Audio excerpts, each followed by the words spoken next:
Women and their doctors have been turned off to hormone replacement therapy, especially after menopause, because of the fear-mongering around breast cancer. Today, we're going to dive into the truth, myths, and misconceptions around HRT and breast cancer that have resulted in a lot of peri and postmenopausal women suffering through fatigue, brain fog, hot flashes, night sweats, and mood swings. What's up and welcome to sammillerscience, where you're joining me just over a decade into my personal journey of working to bridge the gap between metabolism, macros, muscle, and medicine, all while helping coaches scale the impact that they desire and deserve.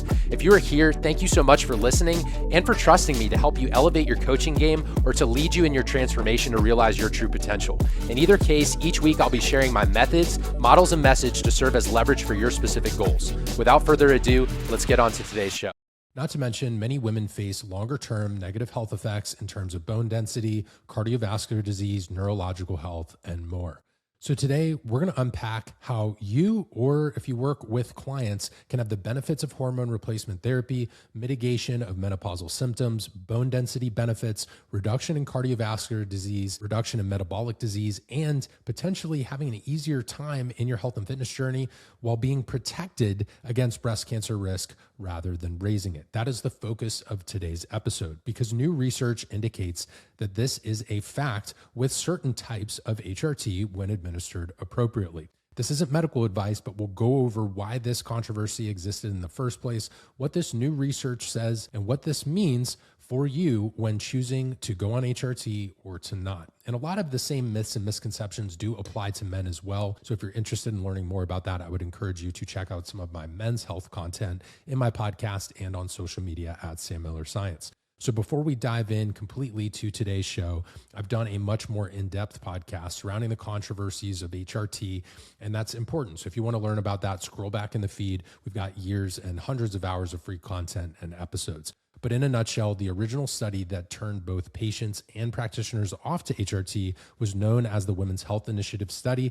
And I've included this in my content a number of times because it's been so detrimental to the advancement of women's health and especially the health of menopausal women. It had a significant amount of flaws in the design, but the interpretation by the media was really the worst part and became the driving force behind the cultural attitudes that we see towards hormone replacement therapy today. The study used synthetic forms of hormones, conjugated horse estrogens, as well as MPA, which is a synthetic progestin, not bioidentical progesterone, and this is often used as a form of birth control. These are just some of the many major flaws that were in the study.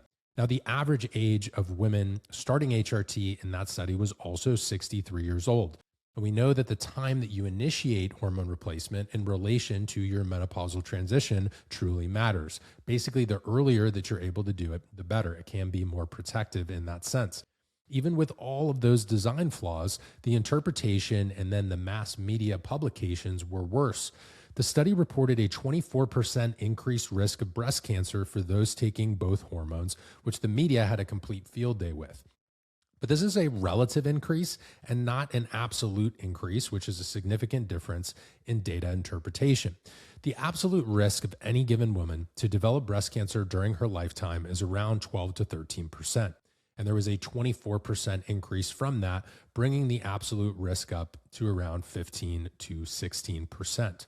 Contrast that with moderate alcohol consumption, which raises the risk of breast cancer by 30 to 50%, which is much higher than even suboptimal HRT administration, meaning people are doing things in their daily lives all the time that are increasing cancer risk more than HRT. These days, we know that bioidentical hormones can be significantly better for many women, and provided that the route of administration and initiation time is correct in their life, many women gain a ton of benefits. Now, this brings me to a new study published in May of 2024 titled The Randomized Controlled Trials of Estrogen Alone and Breast Cancer, and this is a meta-analysis of the incidence of breast cancer in these women. The researchers reviewed randomized controlled trials of estrogen-only HRT and the incidence of breast cancer compared to a placebo. So basically a sugar pill, which is what you'll see in many RCTs. Now, combining all of the trials, the researchers found that the incidence of breast cancer in estrogen-only HRT was around 3.6% of the cohort, where it was 4.7% in the placebo condition. This indicates that estrogen replacement is actually protective in many ways against breast cancer incidence, not causative and not even necessarily neutral, even if you wanted to take a more neutral stance. We did actually see this in the original Women's Health Initiative study as well, but that wasn't reported. The women in the estrogen-only group had a 20% lower risk than the placebo group in that particular study, but that never made the news headlines. It was specifically the data that led to fear-mongering that they chose to include. So it seems that it was the progestin MPA that was mainly to blame for the slightly increased breast cancer risk. And again, as a reminder, there's an enormous amount of benefits to hormone replacement therapy, including taking away the menopausal symptoms that women experience, whether that's hot flashes, fatigue, difficulty sleeping, energy, lethargy, maybe even joint symptoms, but also the decrease in all-cause mortality, cardiovascular disease risk, metabolic health disease risk like type 2 diabetes, and the bone density benefits really can begin to outweigh some of the risks just in terms of the relative risk profile and people's individual preferences to do what they want with their life. There are some important aspects to discuss here. Women who have not had a hysterectomy, meaning they still have a uterus, need to take progesterone to prevent ovarian and endometrial cancer. Progesterone also has other health benefits. It can help with insomnia and anxiety as well. So there can be a happy medium. We need to consider if women can be protected from these different types of cancer and take both estradiol and progesterone. A recent 2022 study took that ingredient, the synthetic progestin or MPA, from the Women's Health Initiative study, and they compared that ingredient to women who were taking bioidentical progesterone, and the results were promising. It's worth noting that we don't have a ton of data on bioidentical progesterone just yet, given that its use is rather new, and you'll see this as oral micronized progesterone and how it's often scripted to women, but what we have looks very promising. The study found that women taking synthetic progestin as HRT had a 28% risk increase in breast cancer, whereas the women taking oral micronized progesterone actually had a 1% decrease, which you can basically consider that to be neutral. It doesn't mean it's incredibly protective, but it was a neutral risk profile. Again, it would be good to have more data and studies on the topic to be able to compare and hash out the risk with bioidentical progesterone, but it definitely is looking promising right now and significantly lower risk profile than the MPA, which was included in the Women's Health Initiative study. So as we wrap up today's show, realize that if you or your client is going through the menopause transition and suffering, but you're afraid that HRT may increase your risk of cancer, provided it's done right, it doesn't seem that you have to be as fearful or afraid as before. A lot of this was based on poor data, study interpretations, and fear-mongering done by mainstream media.